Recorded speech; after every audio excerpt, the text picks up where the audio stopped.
Welcome back to the channel. We're playing 20 questions with. Vincenzo from Fountain Pen Therapy. All right, let's get into the questions.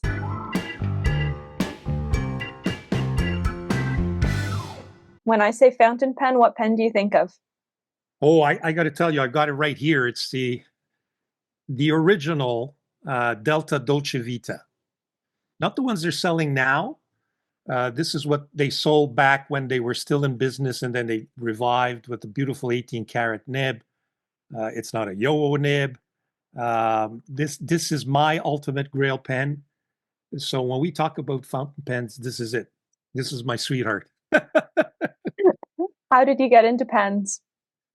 How do I get into pens? As a young child, I'm much older than you are, but in grade school, we learned cursive with dip pens. So that was my first exposure, and I would say to you that I had some success. In other words, because it's tough. Now they use pencil and you can correct, but you couldn't correct with the ink. So you needed to get it right off, and I enjoyed it. So it always kind of stayed with me. Then of course, you've got your years, you go, your high school, and then become a professional. I'm a lawyer, and when I did my articling student in a big law firm in Montreal, I saw that all the partners were walking around with a Mont Blanc 149, and I wondered what this huge pen, which was very classy, and when they would take it out, it would have that, the noise of opening up the pen and this huge nib. And that's really when I started to get into it, except I couldn't afford the 149 at the time. So my first pen, really my first fountain pen of any value, was a Waterman. I think they called it a Waterman Expert, which was black and gold. So it looked like a little bit like a Mont Blanc, but not quite, and certainly didn't have the same price point. And so that's the way I got into it. And I used fountain pens, but collection, uh, that's another story. I mean, let me just tell you how it all happened. I had about that point about four pens. I had this one, which is a 146 but vermeil that my wife had purchased for me. I had a Delta that I bought in Italy, and maybe a few other fountain pens. And I used to carry them with me. And I parked my car in a parking lot, and somebody broke into the car and stole four of the pens. So I called my insurance company, and the insurance company said, "Yeah, no problem. Just look for them and replace them." And that's when I started going to stores. I needed to identify this pen, and I couldn't find one like this. And so YouTube, then I started to realize that there was a bunch of collectors. And that's when I started actually, I started collecting pens with that insurance claim, just because I was exposed to stores, retail stores on, in the city and online, and then it just took off from there. And I've been collecting ever since. So that's the way it all happened. Yes, that is the fun thing about insurance claims on vintage things is that it's like and kind. And so if you Yeah, don't replace the exact same item, but they give you the money for that item, that's right. And then and a then and much then you larger can. pen budget. Yeah, that's right. What was your first pen? Well, I guess you answered that. It was the Waterman. Yeah, it's the Waterman Expert was my first. I mean, I had some calligraphy nibs before that when I was a kid, but that was the one. Yeah. It's not quite a Waterman Expert, but it is a Waterman 555. Oh, nice, nice, nice, nice, nice. What's your current daily driver? Um, these days, I'm really enjoying the Scribble pen that I discovered this year, the La Dora. It's just an absolutely gorgeous pen. It's got a little bit of a flex. And it's the pen that's with me all the time. But in my show, I have a weekly recap where, I've got about without exaggeration, my collection is about 500 pens.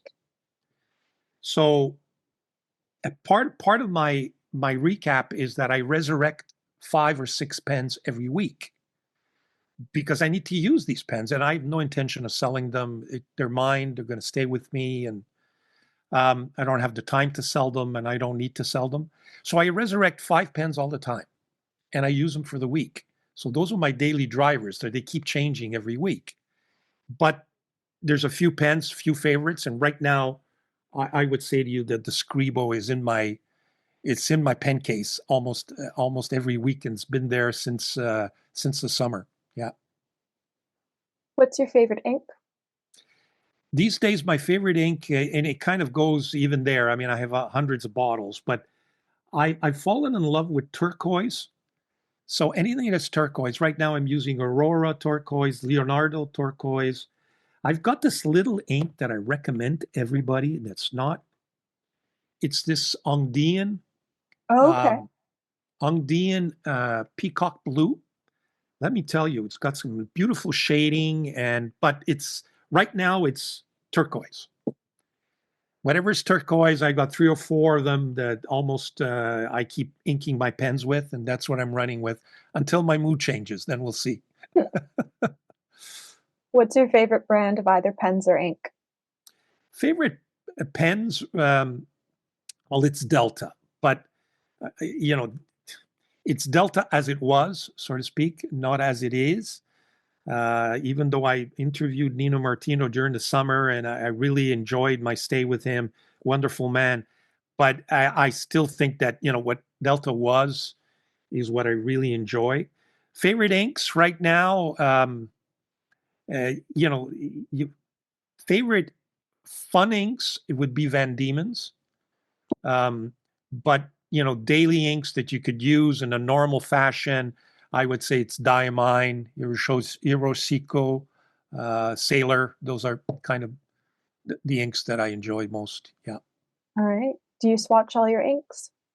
Yes, I do. In fact, um, I have this Tomo River kind of a swatch book Ooh, that allows you to swatch your inks.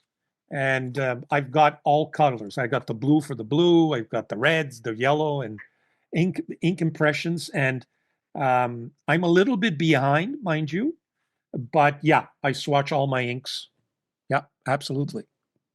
are there any pens that always get the same color of ink, or do you keep switching it up?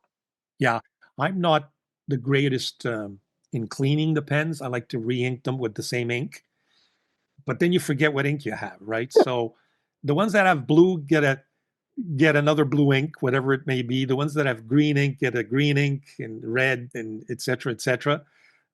So the colors are the same, but not the same ink. And and then once in a while, of course, I go into the kitchen and I clean about 50 pens at a time because I realize that they need some cleaning. But that's Yep. the way I function. Same. I currently have a Pyrex container sitting on the bathroom counter of pens that need to be cleaned. That's right. Why would I clean one pen when I can clean 20? That's right. Do you keep your nib writing samples so you know how every pen writes, or do you just know the nib in every pen? No, yeah. I had before I started the YouTube channel, um, yeah, I had one journal, one page. When I would get the pen, I would, kind of do a review on my own, test it, do all kinds of scribbling, etc. And so it would be a page for every pen.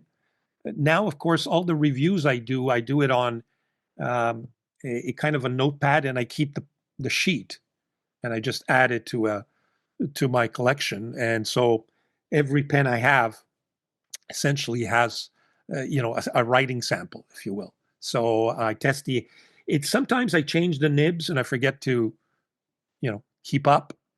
But these days I'm not switching nibs as much as I used to. All right. What's a pen you wish you could see in person? Right now, there's one pen I want to see in person because I want to buy it, and I'm not sure. I'm hesitating. It's the Pilot Custom Urushi, the big one, not the 845. Um, it's been in a cart for a while. I've gotten a bunch of others in the meantime, but that one, um, I would love to be able to write with it before I buy it. Um, but knowing the way I am, probably early 2025, I'm going to end up buying it without testing it. I've heard all kinds of beautiful things about it, so I doubt very much I will be disappointed. So, but that's the one I would love to see. Well, you've just sort of answered the Grail pen question as well. Of, Yeah, yeah. The my ultimate grail, as I mentioned before, is my Dolce Vita, um, and that one is definitely on my list. But there is one other Grail pen. It's the Omas 360, the triangular oh, shape pen. yeah. There is a Magnum version of that 360, which is not easy to get and which is extremely expensive. So I'm looking for it almost weekly, and one day I'll find a deal. I know Brown's got one. Maybe I'll convince Brown to sell his, but I, I doubt he will ever part with it. I was gonna say I've seen someone somewhere, and I was trying to figure out if it was Hemingway or Brown that had one. Yeah, it was Brown. I think he did a review on it, or no, he just did a review on the Majon, the Majon imitation of the 360. And I think he got a friend to 3D print one that's like nearly identical as well. Wow, But also like included everything that he wished the Omas one had. you're right. I want to say like he's got like three versions of it now. Yeah, the original almost had problems with the cap as well. Yeah. Yeah, it would kind of break on you when you would post it. But I don't post my pens, so but that would be fun get. So that's my next really unattainable Grail pen. Put it this way: the Urushi, you can always buy it, but this one you got to find it. Yeah, you got to find one. What's a pen you would recommend to a beginner? Yeah, I mean, people would say Safari, but I don't like the Safari. Um, I would want somebody to take a look at the traditional looking nib, and I found that these Faber-Castell starter pens, either the EXO or the Grip, they got a classical, yeah, looking nib.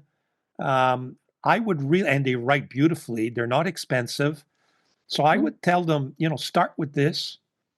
But I'm a Chinese pen fanatic. I have a big collection, and I know some of them steer people wrong because they're almost fakes or clones. But there's some wonderful pens with Asvine. Um, I would really recommend because I would want the beginner to kind of get into it, and you can get into it with these Chinese pens. You can switch the nibs and experiment and not spend a lot of money. So I would really recommend the Asvine. Asvine it makes wonderful pens, different materials, great nibs. So for me, it would be Asvine or the Faber-Castell starter pens. yeah. I love I love the Faber-Castell grip. I've had it for a Yeah, couple months. I haven't tried the Asvine yet.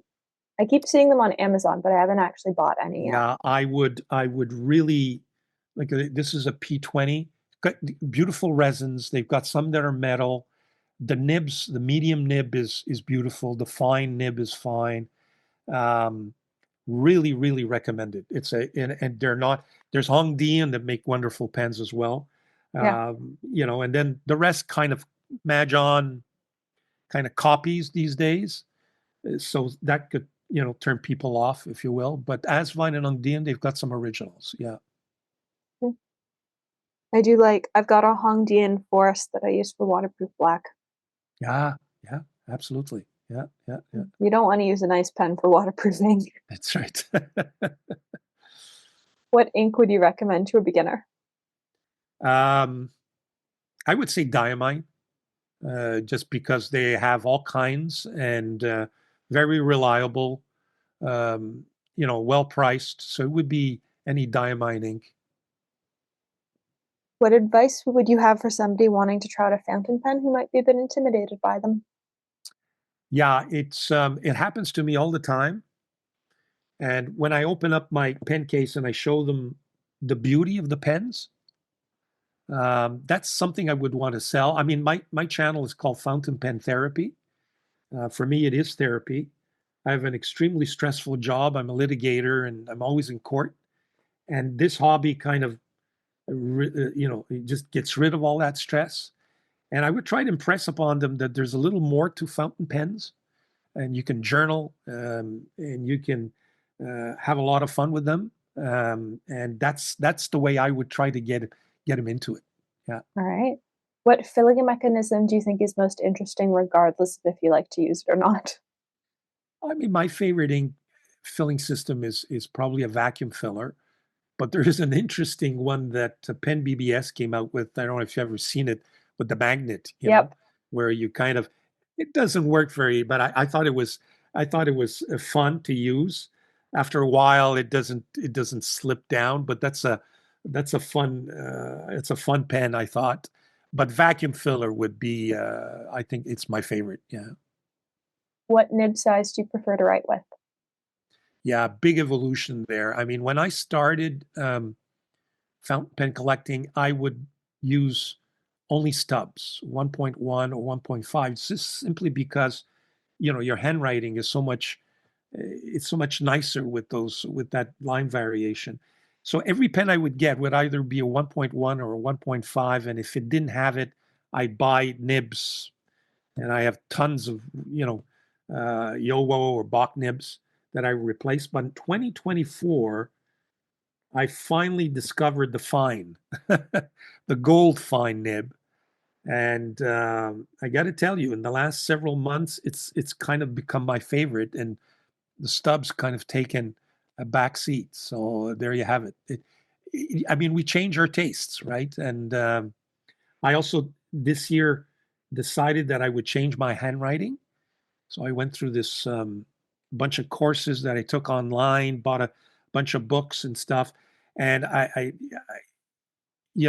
that's where the fine came in, and I'm really enjoying them now. Really enjoying them. I never thought I would. I can tell you that. Yeah. Is there a style of nib you love or find interesting but would never actually use? Yeah. What I find interesting is that Naginata Japanese nib. Unfortunately, I cannot write with an architect nib, and I know that Naginata is a kind of an architect version of that. For some reason, it's got to be something to do with the way I angle my. I just cannot write with an architect nib.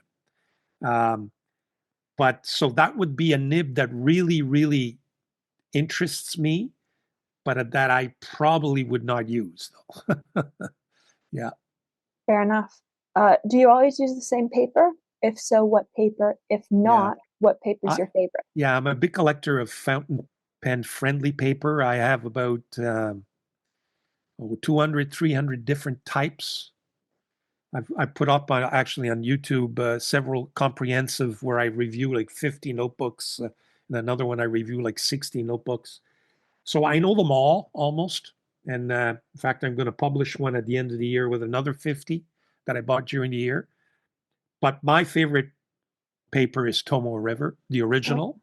I actually went out recently and tried to buy as much of the original paper that is still available, because I noticed that the Sanson, I mean, there's a major difference between the Sanson and the original. And so I said to myself, you know what, just wherever I can get them, the original, and I've got a supply that I think will last me a lifetime. So it's Tomoe River, to answer your question. Absolutely. No doubt about it. what's your least favorite ink or ink color family? Yeah, least favorite inks are they have, I forget what they call them, but they're the sailor light inks, that have a lot of shading. Oh, Anything the that's too Manio? light, pardon me? The Manio? Yeah, but manual has different types, right? You can Oh, get the yeah. manual that are standard, but yeah, but the manual ones that are very light, the 123, for example, that a lot of people crave about. I just don't like light inks, and yellow inks that you can't read. I think those are, if it's a gold color, I will tolerate it. But anything that's too light, I find myself, and I've got plenty of them, I just don't use them. So so those are my worst inks, I would say. Well, thanks for playing 20 questions. Thank you very much. And by the way, thank you. You're doing quite a service to all of us because you're introducing us to the fountain pen community, and it's fun to share our passion. So I congratulate it. Don't give up. Keep going. It's a fun project to do. I didn't think have filmed this many episodes, but it's definitely fun to do. Yeah, well, there you go. Keep going. Keep going. I encourage you. Thank you very, very much, Alexandra.